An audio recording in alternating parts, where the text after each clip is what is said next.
Recording in progress. Ooh, are we Ooh, streaming? it's happening. Mike and Mine podcast. Hudson Hot, Scotty Blaisdell, Alan Wagner, LMFT. How you doing, guys? How's it? Doing well. Yeah. How about you guys? You guys were kind of under the weather on Monday, but you pushed through like champs. Dude, I tell you what, I like it's one of those flu things going around. It's either you're either throwing up or running to the bathroom, but like we're good. We're feeling good. I don't even know how we did the podcast on Monday, but I laid out in the sun, worked on my tan a little bit since I wasn't feeling good. Vitamin So D. you just lay out. Do you do that? I've never understood laying out. Really? I Yeah, could I park can't it do it. and stay there all day. I mean, that's one of the beautiful things now about living on the ocean. You know what I mean? I got that little ocean breeze going. Just give me a glass of water, some fruit, good to go. Yeah. I know live guys in can't lay Hawaii. out. You have to I be wanted to busy or be- something. I wanted to go do something and be out in the sun, go to the beach and get in the ocean and do things, but I see people just laying there, and I'm like, I just don't. You're like a rotisserie chicken. Do I look tan? Do I look like a rotisserie chicken? Yeah, enjoy your skin cancer. All right. You look beautiful. Thank you. Thank you, Alan. But you know, But I He's think that's the supposed to interesting say thing that. about when people work from home. It's like you can just sort of pop outside and go get a tan for half an hour, and then come back in. And I think that it's a totally different lifestyle now that people are working remotely. Don't you guys think? Oh, for sure. Yeah. Oh, yeah. The accountability aspect of it. for right. sure. That's true. But you know, even as for me as a kid, my crazy dad who is perpetually tan. I mean, he is always tan. If you know my dad, right? Did he have one of those things that you held Yes. like a? So this is what I remember as a kid. This is in New York City. My dad would come home on his lunch break. All right, he'd take 2 hours of lunch. He would get in a Speedo, and he had this silver contraption. It looked like a Like spaceship. a mirror. Yeah, like one of those car visors. Yeah, the But visor, the silver part. A Yeah, I know. reflector. If people are listening on the podcast, it's those visors that are like sort of like silver metallic, and they reflect the sun right onto you harsher than just Yeah. a regular sun. And he would, for 1 hour, he'd make himself a little lunch, and he would lay out in the Speedo. Even when it was like 50 degrees out, he'd be out there with that silver thing, and like my friends would be like, "What the hell is he doing?" I'm like, "He's working on his tan." So yeah. But again, one of those luxuries of either living by the ocean now and taking advantage of that. And who knew that I would be this over the moon as I am right now? I lived in I was LA. just gonna say, just to let you know, the sun is other places too. True. But you know something for me? you know, suck it, Scotty. But even though we lived in Los Angeles, right? I really didn't have the time because I was working so much to really leave work, even though my show ended at 3 o'clock in the afternoon. I've missed the good sun hours, and then the traffic was always so hellacious. I never got a chance to just get in the car, go on over to Malibu, and kick it for an hour because it would be 1 hour would be a 6 hour drive, both ways. It's just traffic is nuts. One of the things that I enjoy about my life, and one of our episodes that is still continuously doing so well is the Tinkerbell episode, talking about reinventing your life and side hustles. And I've had so many messages about it. And I thought, since all of us have done this ginormous life change, we'll talk about the good, the bad, the ugly, and the reality of what we've experienced. And if it can help you in any way, I think that we all have something to share. What do you think? I think so, and I think sometimes that's one of the most terrifying things in life is giving up what you know and going into the unknown because there's no guarantees. There It isn't. takes faith. It takes gumption. Yeah. It's funny. I actually asked Siri, like, "Hey, Siri, I want to start my life over. What should I do?" And she sent me directions to IKEA. Okay, which is pretty funny, but that's not that's a joke. But in all honesty, for both of you and I, we have been doing radio for more than 30 years, right? Yeah. We did a morning show together for how many years? 20? Well, it was about 20. About 20 years together. And this is all we know. And to get to a point, and not because we love it, it's our absolute passion. I mean, here we are. We're now doing a podcast because we missed one another. We missed this connection. We missed our friends and connecting with you. I mean, that was really the gist of it. We missed you. We decided to do this, but to give it up and give up my full-time gig that I dreamt of, that I put the coordinates on my wrist, which I've talked about numerous times, it was the hardest thing to walk away from because people would do anything to get my time slot. In Los Angeles, the number one market, you know what I'm saying? A number one station. I had a really Number two market. Okay, but it all depends. New York. Well, it depends if you're in LA or in New York. You just own it. Yeah. But the fact is that Alan actually gave me the strength to do it. And I was so scared. I was literally because it's my identity. Did you feel that way too? Like when you left? Well, let's talk about, because that's ultimately what you're saying. Maybe right now someone's listening or watching and you're feeling like maybe there's more to life than what I have right now. Maybe there's something I'm missing, that I've invested so much in this, but it's not what I thought it was going to be. Right. And am I willing at this point in life, and this is not, we're not 20 years old making a decision. No. You're a grown person with mortgages and with responsibilities, and Yeah. maybe all of the relationships in life are in this area. Can you pick up and go and be okay? That's a scary thought. And that was it for me. I was back and forth, and I knew that once we put our house on the market, I was a ball of nerves. The thing for us, really, I loved my job. It had nothing to do with me not loving my job and what I do. I still do it to this day, just on weekends now, and I'm live in San Francisco. But the hardest thing for me was saying goodbye to my coworkers and everything, but it was the cost of living. I couldn't afford to live there. My salary wasn't keeping up with the cost of living, and it was only getting worse. And so I had to make that decision. Am I going to get another part-time job to survive? One of the nice perks about being in our profession is you get the free shows, and there's always lots of free things going on, which helps take some of that entertainment aspect, out of your pocket. You know what I'm saying? You're not paying for concerts, you're not paying for certain restaurants, events like Disneyland. But at the end of the day, all I was doing was working and not enjoying beautiful Los Angeles. That's what it had gotten to. And I wanted to live. And Alan told me, look, you know what? It's only going to get worse. Our taxes finally went to the point where we couldn't afford it any longer. Truthfully. And that's with both of us working. I don't know how people are doing it today. So we made the leap. And I was an emotional wreck. And also, let me add, when you start to think about, as you get a little bit older in life and you start thinking about the end of your work time, or how is your retirement savings? How far will that retirement savings go where you are right now? And places like Hawaii, places like California, they don't go nearly as far as they do in a place like where we are, North Carolina, right?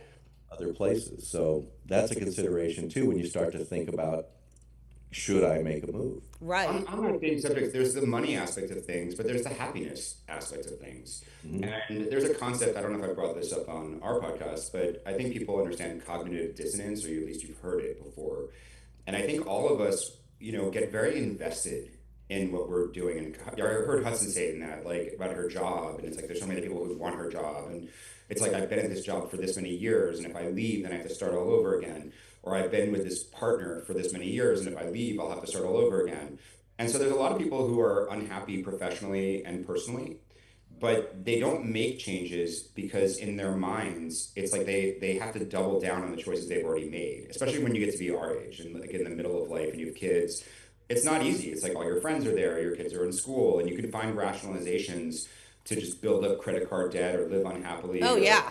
Like you said, it's, living in Los Angeles or Hawaii on a fixed income later is going to be terrible. But it is something that I think when you're in a situation, whether it's a job that you're working somewhere in the world listening to this, or a relationship that you're in, you may not be happy. And you may be, COVID, I think, got a lot of people to make big moves, and that's when a lot of people migrated around the country. A lot of people got divorced. A lot of people just made huge changes personally and professionally during that time because they had the time to think about it. But I Yeah. do think that that concept of cognitive dissonance is really what I think of when we talk about this kind of stuff. Is if you're listening, are you sort of doubling down on choices that have led to your unhappiness? Because to admit fault now would have a financial implication or some other type of personal implication that would make it harder to get back and pivot your life. And even though it's kind of like the example I give sometimes is like I had somebody once building a website and I spent all this money and the website was terrible and they just kept making it, more changes and I kept spending more money and eventually I had to eat the loss as opposed to continue to work with that person and just have a bad website. I just ate the loss, started all over again and paid somebody new and did a different website. And I think sometimes it's hard once you start funneling money into something to walk away from it, or once you start to, put any kind of eggs in a basket. Do you guys think so? Well, they say don't throw good money after bad, right? Yeah. So I, same I've concept. heard that. Yeah, no, that's really true. But I do believe that all of this is. I mean, you all are saying everything that's true, and I think that you get so set and you get so scared, and you just have to do it. You just like Shia LaBeouf said, just do it. Which is really hard to do, and then the reality sets in once you do it, because then you have to accept your choices. And the next step, and again, that's why we have a therapist, is to mentally adjust. And that is the hardest part because once we made the move, and I was very excited. I was very, very excited. I was scared. It happened. I did it. It's like going to the doctors when you have to get an epidural or something, and it's going to happen.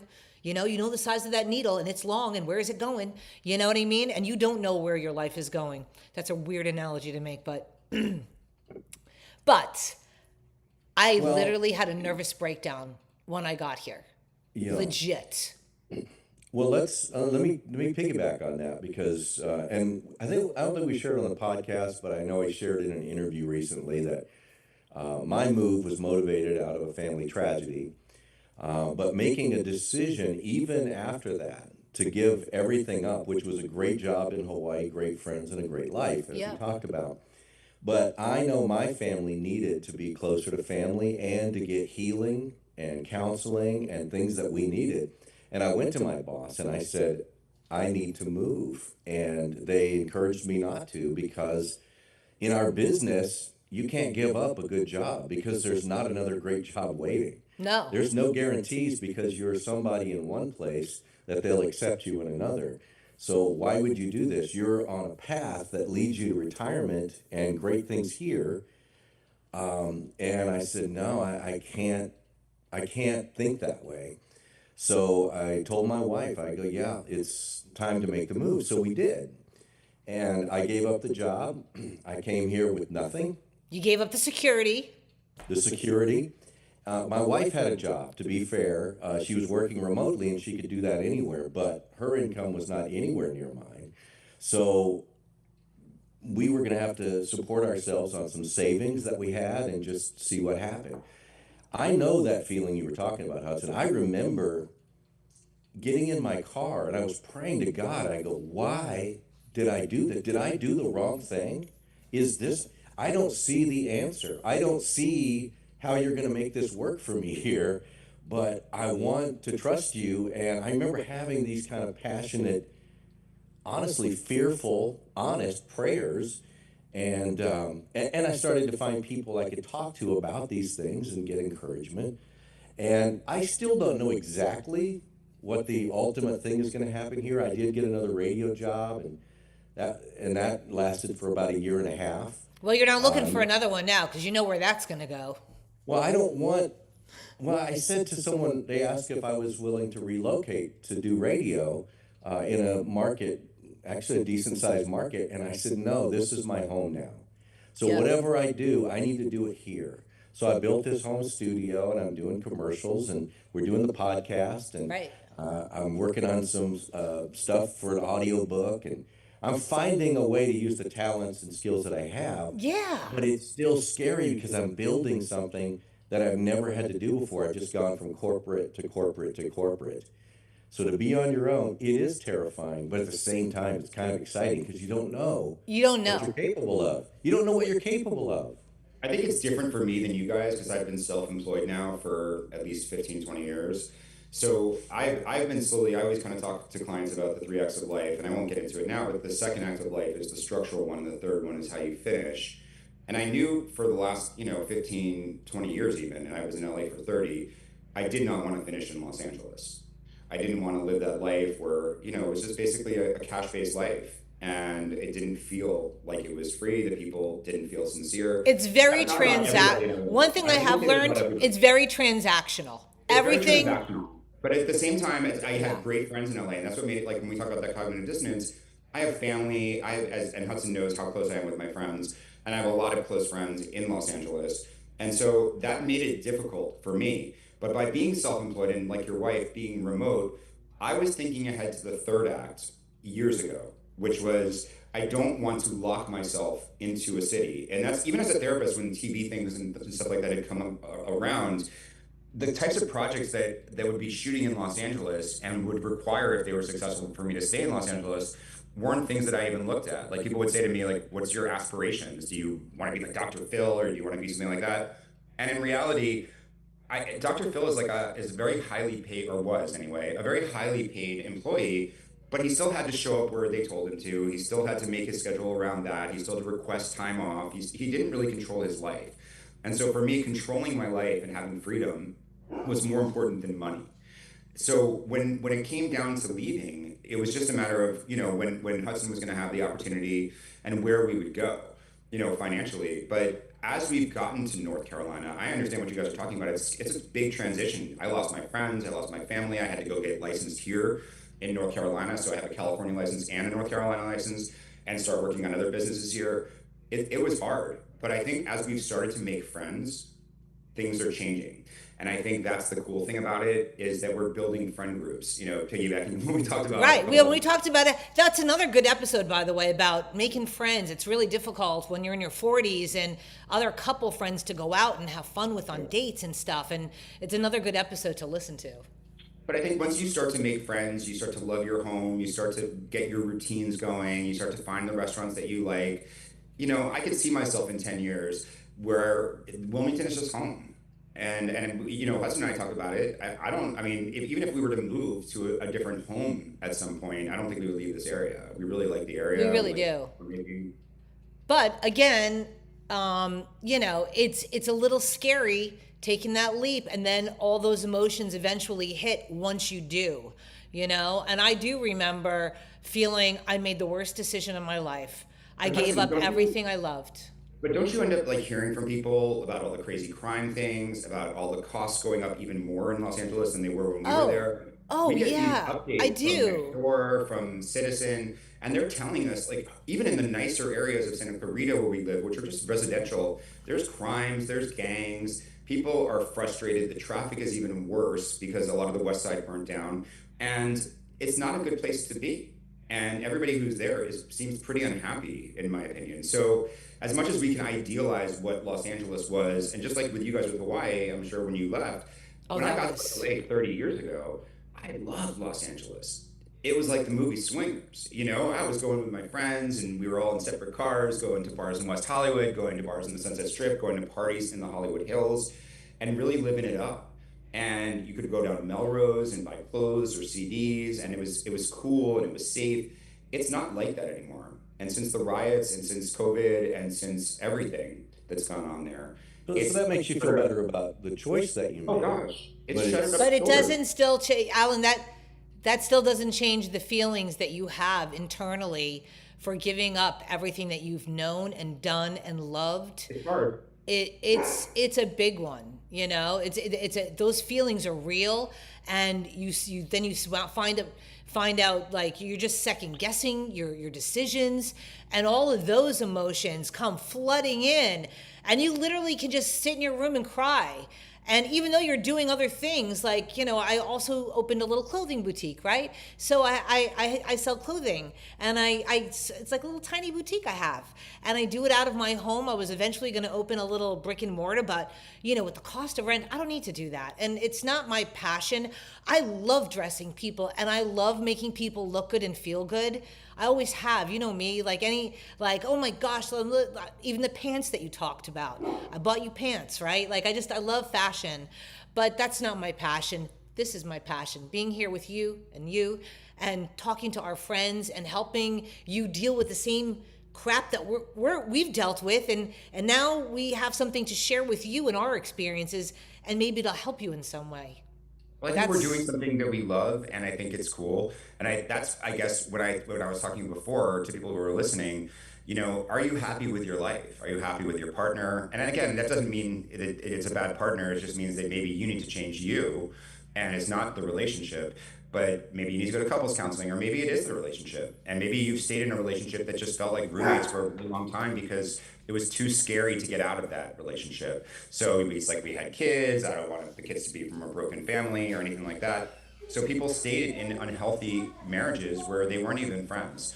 But if you're listening to this, I guess what we're trying to get into with all of our stories is, what is your breaking point? What is the point that you say, your aha moment that maybe I do need to start over, as hard as it's going to be as a single man or woman. Maybe I do need to change my location, or maybe I need to change my career because things have changed in my industry and I'm not getting promoted, or my salary, instead of going up, is going down, which is a lot of industries right now. But what is the moment for most people listening to this, and I'd love to hear back in the comments too, that you say to yourself, okay, I'm hitting the ejection button. I remember I made a New Year's resolution one time. I shared this on the radio. Hudson may remember it, but it had to do with shopping carts. And I totally okay, you tell the story. So I said, my resolution is if I go to the store and I pull a shopping cart that has a wobbly wheel or makes a weird noise or pulls to the left, I will stop myself at the door, take it back, and get a different cart. Yep. How many times have we just pushed around a cart and been annoyed the whole time? It's a simple thing, right? To just identify a problem and just... It's the wheel that always gets stuck. And it was always... I love that, Scotty. That is such a good example. That happened to me at Costco over the weekend. Same thing. And it's like I had already gone too far from the carts that I just stuck it out for an hour with a bad cart instead of taking the minute or two to go back and get a fresh cart, because of the exact same concept we're talking about in a very simple way. That's exactly it. It really is. And so there's things in life and you're like, why do I don't enjoy this. This annoys me. This person is not good in my life. They're bringing me down. Okay, go change carts. Yeah. No, and Whatever you know that what? means. Ever since when you brought that up that first time when it was the New Year's resolution, I used to do the same. I'd have the cart and it's like, ugh. But it was like I had to push it up further, harder on the right to keep it straight. No longer, ever since you brought that up. So that was something awesome. I jumped on board with you on that one. But again, whatever it is, that dream that you have, dream big. And with the way the world is, we've talked about this in numerous episodes. It's all over the news. It's all over social media. AI is taking over our lives. It really is. So there are certain jobs that will be no longer. You will have to reinvent yourself. So this is the time right now to start. I don't want to be preachy or anything, but I'm just telling you the truth. Hudson, we talked to somebody in the music industry who had a prominent role, and now he's selling insurance. Yep. He actually was smart enough to get off the train probably a year earlier than everybody else who's still on. He's still in the music industry. He's still doing it, but it's not his number one any longer. And we're talking a 30-year career, a very successful 30-year career in the music industry. Well, it's a time to think about exactly. We're watching corporations contract. We're watching salaries potentially go down for certain types of jobs. And so when is the point that you have to reevaluate? Is it when your credit card debt gets too high? Is it when you just don't have money to do things on the weekends or date nights or take your family places or sign your kids up for stuff? What is the turning point for people listening that they say, I need to end this? because as hard as it is, it's hard to pull kids from school. It's hard to leave family and friends. It's hard to leave a job if you've been there for 5 or 6 years and you're not at the bottom. And in your mind, it's like, I have seniority, and if I start somewhere else, I'm gonna start at the bottom. But seniority doesn't save people, and I see so many people being laid off, and not to mention the fact, you could talk about burnout as well, and people who stay at That's real. something That is, I without leading mean, to real outcomes and real results. I've seen an increase in suicidal ideation as a therapist because people are hopeless. They're looking at massive debt. They're pulling their 401ks early, and they're trying to just continue to not lose their homes or not lose their cars or whatever it is, not lose their life. But it's going to drain out, and they're hopeless. And so I guess what we're all saying is that we took a leap of faith, and it wasn't easy to leave a huge market like Los Angeles or Hawaii to come to North Carolina, but it was a big jump, and we saw the writing on the wall that was going to happen a year or two in the future. That's right? a good way to say it there. You can kind of see the writing on the wall. You see the path that your industry is going, or you personally are going, and say, is that the road I want to stay on? And then I don't think we're saying drop everything and move and No. hope for the best. I think there's practical things you need to do. There's advice you need to seek. Right. There's steps you need to take to prepare that move. You've got to use your brain and not just go fancifully off to chase your dream. But I think there's a numbness, Scotty, and that that's a great point. And I don't think people should make impulsive moves like breaking up with someone just because they're upset with them that day, or having a breakdown and making an impulsive move without really thinking if you're going to be landing on solid flooring. But at the same time, as much as we can talk about those types of things of being ready or making those moves, you still have to look at the fact that people are unhappy and they have to be thinking about their future. And if they're just going to go home and drink or go home and smoke weed, which is I think a lot of America right now, they're A going home, lot of they're drinking people. wine, they're smoking weed, they're checking out because they're unhappy. They're trying to They numb want to get through themselves. their day, Groundhog Day style, to get to the next one. And I think if you live your life that way, you're not thinking a year or two ahead of your industry. You're not thinking a year or two ahead of your personal life. And you probably will be living that same life in 2 years, if you're lucky. Yeah, and I don't think as well you're going to solve every problem before you make a big move. I think, Oh, no way. yeah, it Yeah. does Who you take. can't, yeah, we can tell you Oh, it's firsthand. leaping. It's leaping into the unknown, of course. Yeah.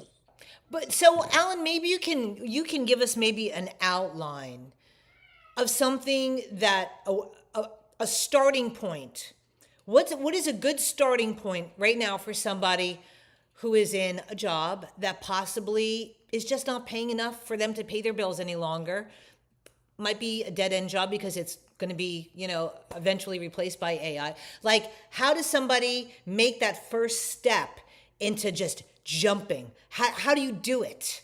I mean, I had you. We did it together. But there might be a single person right now who doesn't have a partner, who doesn't have that, that partnership to help them and make them feel strong.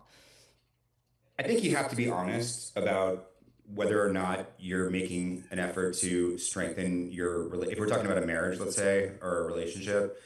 I think you've got to figure out honestly whether or not you're making enough effort to change the relationship into something that you're satisfied with. And if it's you, then you've got to make those changes. But if Wait, you have tried and it's like throwing things against the wall and it just keeps sliding down, when is the moment of acceptance that you realize who you're with is who you're with? And if that's not good enough for you, you have to really make that decision because they're not going to change for you. And it's the same thing with a job. When you're looking at your job and you're seeing how much it costs to live and you're thinking about your monthly budget, if you start to realize that the percentage of rent or mortgage or whatever is going higher and higher and utilities, but your salary is not, and your lifestyle is suffering, what is the point for you personally that you say this is a bad lifestyle for me? Are you a person who likes to go to the movies and you can't afford to go to the movies anymore? Are you a person who likes to go to restaurants but you can't afford to go to restaurants anymore? What is the point for you, that you realize that financially you can't continue in that profession, and maybe either you need to go back to school and get an additional education, or maybe you're going to have to take the skills from that profession and pivot somewhere else. But if your cost of living goes down, but your income stays the same, then your quality of life will go up. And as Hudson and I know here in North Carolina, people may have less money or smaller homes than in California, but they have boats, they have multiple trucks, they have jet skis, They have they have vacations. RVs, they go on vacations. So their quality of life is much higher, even if their income is down here. And so you've got to ask yourself, what is the quality of life that makes you happy? Are you content to, stay at home all the time and be frustrated with the prices of everything? And I think whether it's New York, Chicago, Los Angeles, Miami, Hawaii is, oh Hawaii, of course. man, I would have loved to have moved back to Hawaii. If But there's a lot of people leaving. I mean, because all of those you places just are can't really afford cheap. it. I mean, it's And really less expensive. I have so many friends in Hawaii.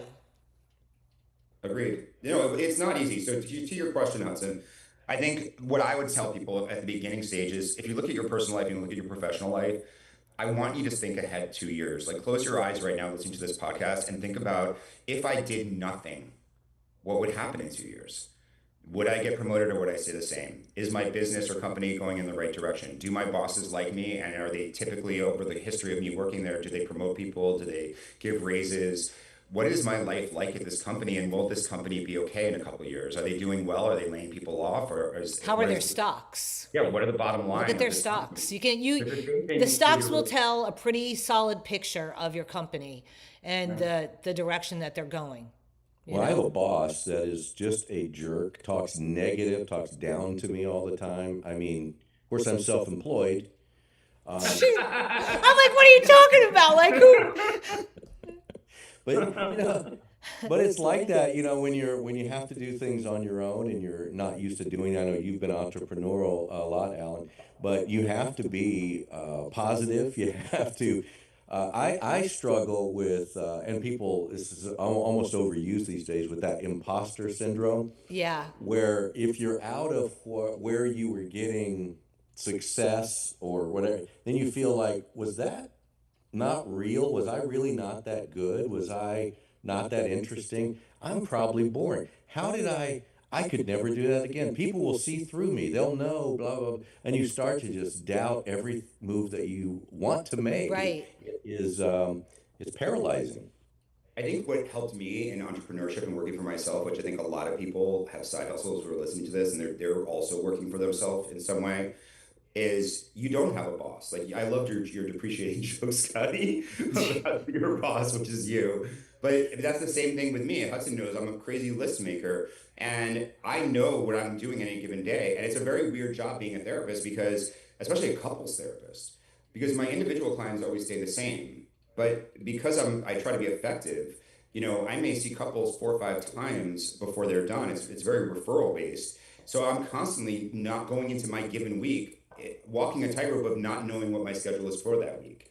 In fact, like, I was supposed to have a lunch tomorrow, but instead it just filled up tomorrow. Because and he's Friday, too busy. to solidify it. So my week can fill up today. Even when we get off this podcast, there may be a bunch more sessions coming my way Thursday and Friday, but it's different, and you have to live with that anxiety of not knowing that I get a salary, not knowing that I get sick days, and knowing that if I don't do what's on my task, there's not someone who's going to come into my office and sit me down and say, what's going on with this? That's good. It's Good really point. it's some good information. Yeah. But you got to make the first step, and you have to believe. I think the most important thing of all is you have to believe in you. You know what I'm saying? But Regardless. that also means, Hudson, being accountable, because we can all manifest dreams and say, oh, it's going to work out for us and I'm going to do this.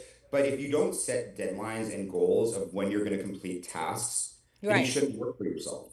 You Yeah. have no business See, working for yourself, because you will have no accountability. it's and you really will- hard to become an entrepreneur. Like Alan has it down. I mean, he's been doing it for so long. Like, again, if like, you should hold up your phone hold up your phone and show your list of to do for one day. I just want you to see this, just so you understand, because I've learned you got to move it closer.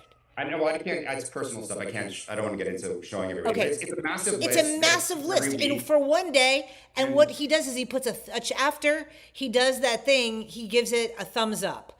Done. Right. Next Return to it. emails, like I have consults coming And up he's this afternoon, constantly putting does my- it. And I've watched him do this over the years. where we're selling that boat, so we have a person coming over here at that Scotty, time. today. There's like a lot of, my day is very structured in the sense that even though I don't have a boss telling me what to do and I buy my own insurance, I still have to map out what is my Wednesday. Is it going to be productive for my family? What is my Thursday, my Friday, my Saturday? Are you And going to have a date night? living. So I get it. I get having insurance and benefits and all of those things because it's a nice safety net and sick days. And, it just doesn't come when you're an entrepreneur. But I also like the freedom of it. And to me, going back into this whole cognitive dissonance thing and what we're talking about reinvention and going and leaving, I think in order to do something like that, you really have to believe in yourself and you have to be willing to, take risks, spend money, lose, and fail. And I think a lot of people are scared of failure. And I can just tell you, if I was ever giving a TED Talk or something in the future, my life is littered with failures and it's littered with success. And if I gave up after failure, I'd be, under somebody else's thumb right now and hating my job and hating my life and feeling probably taken for granted. I just watched a video of a guy giving a speech to some graduating college students, and one of the things that he said was, "Don't have big dreams." And it seemed counterintuitive, but his point was a lot of times you have this big, fanciful thing that you want to end up at, but you don't set the preliminary steps along the way. And so you Okay, always that makes feel sense. like you feel like you haven't achieved because you haven't gotten to that dream. Well, it's, And I, it's sort of like playing guitar, right, Scotty? I mean, if you think about if you can watch Eddie Van Halen on a YouTube video and be really impressed. But in order to play guitar from scratch, it's a lot of just working on chords, getting blisters, working on your thumb. It's boring. And I think, when I talk to Hudson, I always use a pyramid analogy of building businesses because you're building foundations and all of that stuff is boring. Step one, step two, step three. But you have to have a big dream to know the outcome, but you got to work backwards to know what are the steps so that you can have mini successes. So you don't feel like you're just in quicksand or treading water, but you actually see that, okay, I'm at step 10 now, not step one. And things are moving along. Now I have this meeting with this person. Now I'm, registering this domain. Right, like we hit a milestone when we hit our 10 episodes Yeah. of Mike and Mine. That was a milestone because we didn't know. We didn't even know if we'd even have one person listen. I mean, we would hope so. You know what I'm saying? But we didn't know. And then, it felt nice, the comments, the messages and the downloads. Again, please make sure you like, subscribe, download if you have to listen later. It makes a difference for us. Sorry, I had to get that in. But yeah, those milestones, even the smallest milestones. I think that's where people mess up is that they on a scale of 1 to 10, they get to a 3 or a 4, and it's not the 10, so they go back to the 1. And I think that there's a time in life when we have to understand that sometimes we may get stuck on 4 or 5, but we got to get to 6, then 7, then 8, then 9, and then 10. And I believe I'm an optimist, and I believe in the power of people. And I believe anybody can be a 10 if they choose to be, and they are willing to put the work in. And it's not fun, it's not easy, but if they put the work in, they can be a 10. But a lot of times it's going to be a hard schlep. And I just hope that people understand that and don't quit and just say, oh, it didn't work.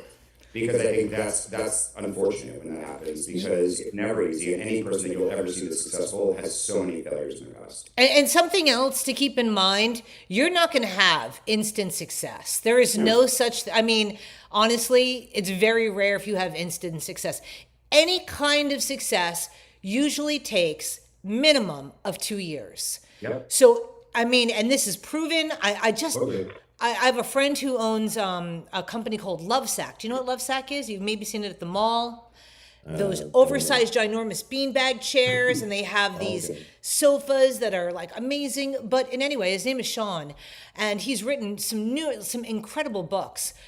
But he talks a lot about that like it didn't happen overnight. And he started with one store, but it just for anyone to even look at his ideas, it was 2 years, and that's the minimum. So whatever it is you're going to do, remember that's your big picture. You do the little side hustles, whether whatever it is, selling something on Etsy. I'm trying to give you a little something on the side that you can do to keep the finances going, while you're going for the big thing. and it's not 2 years of sitting there waiting for it to happen. No, correct. You're constantly at it. Like You're every day. You're doing it. You're not Maybe- getting paid, but you're Right. working at it and you're hoping, and it will pay off. It will. But again, what we're talking about here isn't just about running away from your life, your relationship, your state, your job. Nope. And Hudson said something earlier today, which resonated with me a lot, which was that she wasn't. It's not about running away. It's about running towards something that she hasn't met yet, and seeing it from a much more optimistic perspective of and a goal-oriented perspective of positive outcomes, as opposed to just like leaping off a ship that's blowing up or something like that and running. Because people who just run away from their life tend to replicate their lives, in my opinion, as a therapist. But if you run towards something and you know what's different about it and how you will be different in that environment, then it's about really having optimism and changing your life to the life you dream about living with intention. Yeah, that's a good point. And Yeah. I think what you measure success by can change as you get older. I think it used to be the stuff you have, the names on those things. And now I sit with my wife sometimes, and we have some grandkids. Yeah, I do. He's a And- grandpa. He's Grandpa Scotty. You're like Eminem. You know, Eminem's a And when grandpa I too. walk- When I walk into the room and I hear Papa, it to me says everything was worth it, and Yeah. that I couldn't even dream of this love and being close to my sons are here. My son Brandon moved from Alaska to North Carolina after we did with his family. They left everything. Yeah. And within like a month, they just left and came here and started from scratch as well. And we're building a life together, and to see them and to have that interaction, something that would never have happened had we stayed where we were. No So way. I think you have to look at the things beyond the financial aspects. And obviously, we can afford a bigger house here, and we've enjoyed that. But these other things are what fills my life. I think that is so. That's so important, Scotty.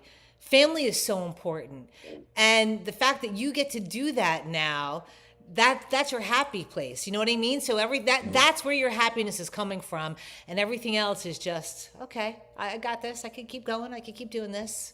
And now it's your family that's feeding you. I think. I think there's that too, because I think when you see that your family can come along with you and be a part of the new life, that's obviously ideal. It doesn't always happen for everybody, though, unfortunately. But that is great when that can happen that way, And I think for me here, it's like I hear people talking about the traffic, but speaking of family, that's something in Los Angeles. I don't know how it was for you guys in Hawaii, but probably for people listening in a lot of the bigger cities in this country or around the world right now, if you're listening, I think there's people listening in Japan right now, in the That's UK, right. Konnichiwa. Russia. But yeah, people who are in Japan, Kawaii who are desu. listening. But it's exactly. I think when you really look down at how is it that this is going to make my life better. And, and when it comes to the family stuff as well, you just want to have that closeness, but at the same time, you also want to have a life that is better. And sitting in a car in Los Angeles sucks. Sitting in a car probably in Tokyo sucks, or New York City. And a lot of my life was traffic in Los Angeles, and it was just sitting in my car. And as much as I love podcasts and being on one, and I listen to them in the car, it's something that I just felt like a lot of my life was in transit. And it's nice here because the longest that Hudson and I are ever in the car is, 20 minutes? Yeah, 20 minutes, something like that. Yeah. I mean, there's so many positives and even for myself, those are your happy places. For the first time, I never was into working out. I wake up and I work out every single day because I feel so good. It started to become a routine. And I really feel so good about myself. I'm rocking a bikini. I'm really tiny. I feel happy. I don't know. I think that's a combination of, Alan and just my surroundings and the people that I'm being surrounded with. And I don't know, but I feel like I'm probably the happiest I've ever been, where my whole life, I always thought, the happiest I've ever been is only when I'm on the radio, which I still am, but it's different now. And I've let a lot of things go, those feelings of the regret that I've given my life up, because I had those. Again, like, I'm just tying it all back in before we head out. And I couldn't be happier. And I'm really, really looking forward to my future. You know what I'm saying? And I think that that's something that you still have so much, no matter what age you are, and you're going through a hard time and you're making a really rough decision to, get out of, something that's dead end, or you can no longer afford any longer. And maybe you're going to go to a new place. Open eyes, open arms, open heart. Take it in and go with it. Run. That's and we're always here for any kind of messages. We're always open to talking and at any time. So on all platforms. I have friends and clients in their 60s and 70s that are making these types of changes. So if you're in your 30s or 40s listening to this, just understand that it was harder for them, even, you can imagine, to make those moves. So it's never easy to end a relationship that has no optimism or that's not leading you to any kind of fulfillment or reflecting back on you, the great person that you are. And same thing with a job. If it's not feeding you, if it's not literally feeding you, but even if it's just not feeding you emotionally, or you have bosses that don't respect you, or you just feel like a cog, these are the kind of things that people should think about. And don't be scared by your age, because I've watched people who are not 20 years old make huge life changes and are happier for it. Yeah, I would like, if someone is, maybe we left things out in our story that you're interested to know. You can ask those questions. We'd love to hear from you. Ask some specifics. You're thinking about doing something, and what are steps that we took or we think you should take? I'm not a doctor. There's only one on the show. Well, I'm not a doctor, just to be clear. Yeah. I'm an MFT or a psychotherapist, but I understand, exactly. Like, what Scotty is saying is absolutely true. Yeah. So let us know wherever you happen to able to comment. Instagram, is a great place. Facebook. You can leave us messages if you're watching us live on YouTube. We did it. I can't even believe we're live right now. We thought we were live last episode. I never hit record, start recording, start streaming. I did it on one end of the platform because, again, this is all new to us. We're not techie people, all right? We're not into IT. And I thought I hit, one part stream, but I never sent it out to YouTube, so nobody was watching us live. But now you are, and I'm pretty happy about it. And I want to give a shout out to Alex Cazares, my homie in Whittier, streaming us, been a fan of the podcast since day one. One of my friends who listened to my show daily in Los Angeles came over, is a fan of you too, Scotty, now, and has known about Alan, and is like, if I ever need a therapist, he's my man. I'm going to my man, Alex Cazares of Whittier. Again, so humbled and honored and flattered, and I thank you for coming on board and hanging out with us. Mike in mind, I'm Hudson Hott. Scotty B. Alan Wagner, LMFT. Goodbye. Deal. Recording stopped. Okay.